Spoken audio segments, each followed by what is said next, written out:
My speech today is an informative speech, and I'd like to tell you a little bit about facts about a concession stand.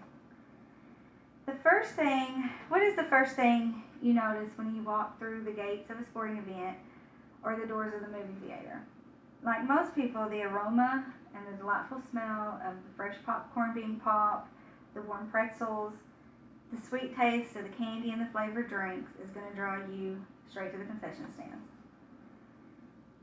I'd like to tell you some facts about the concession stands because, like many adults, many Americans, you're going to spend a lot of time and a lot of money going to these events.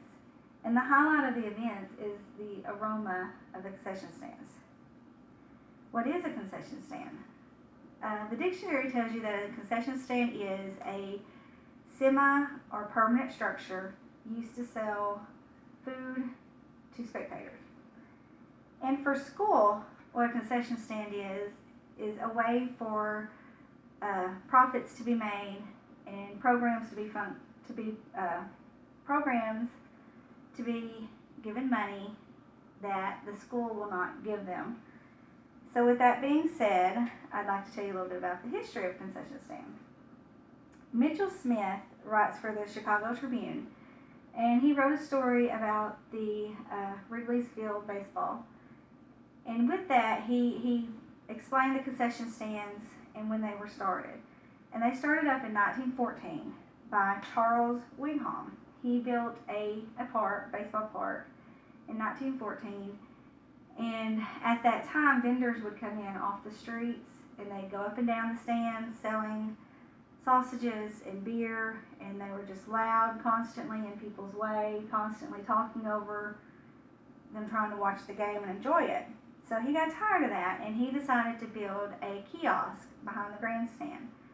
And in the grandstand, he would sell his hot sausages with buns. They sold beer, peanuts. So that's a little bit of history about the baseball game. With movie theaters, concessions were not big in the beginning at movie theaters either. What they would do is people on their way to buy their movie ticket would walk through the streets. Vendors were set outside on the streets. You would walk through the vendors, you would get what you wanted, you'd take it inside the concession stand or inside to the movie theater. Well, during the Great Depression, movie sales started going down. Tickets could not be purchased, it was just too much money.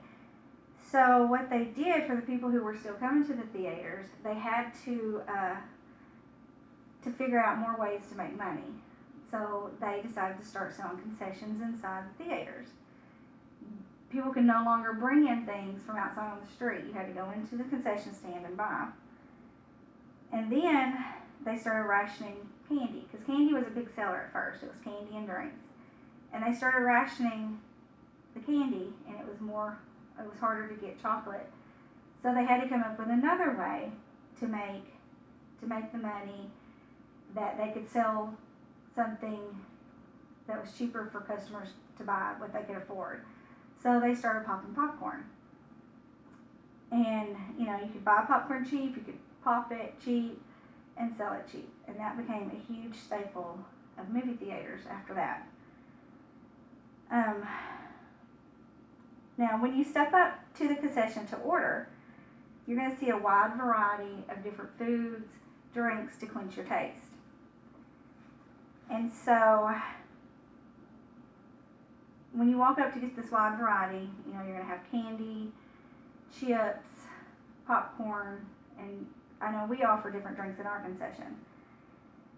In the beginning, though, you only had a short list of foods you could buy. So when tournaments started up at sporting events, you needed more food to last you all day. You needed something more filling. So that's when hamburgers and nachos started up. Eventually, people started figuring out more ways to make even more money and to offer more choices, so they started doing chili, Frito pies, and pizza. Now, concessions becoming a place to satisfy everyone's needs, there was more space needed for the helpers. So, I'd like to tell you some ways to run a successful concession stand. And the first thing you have to do to run a successful concession stand is you have to stock it well. And I know this because every year I have to stock the concession before I can open the doors to the first events. And it takes a lot of time and a lot of running back and forth to do this well. The second thing is finding volunteers. I had the hardest time finding volunteers last year. I would ask, people would say they would, and then they would forget, not show up. So I researched an article on how to run a concession stand. And for instance, the article gave me some ideas about a website to go to. It's signup.com. I can go on this website. I can put my events on a calendar.